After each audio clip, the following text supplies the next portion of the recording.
Hello guys and welcome back to Unmasked Tech Tutorials, and in today's video I'm going to be showing us how to view all the challenges and rewards for Black Ops 6 Ranked Play, and let's get straight into it. So all you have to do is make your way over to Ranked Play.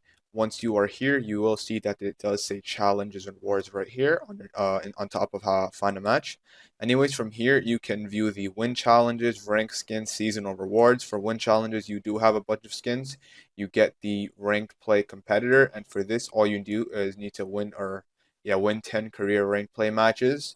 And yeah, so this is a very good skin, or I guess like reward. And another better reward, I guess you could say, is the knife. This is also a very nice reward, but other than that, these are probably the two main rewards that you're looking for.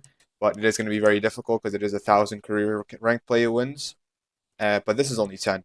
But anyways, ranked skins. Now for here, all you have to do is get to either gold, plat, diamond, crimson, iridescent, 250, or top one in order to unlock.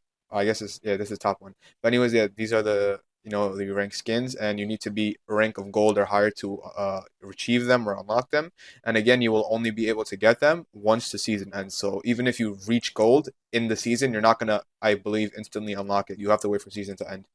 And then these are the seasonal rewards. So these are just mainly calling cards and, I think sprays, or yeah. And yeah, that is basically it. These are all the rewards for the Black Ops 6 rank play season. And yeah, that is it for the video. Thank you guys for watching. Make sure to give the video a thumbs up, subscribe to the channel, and have a great day.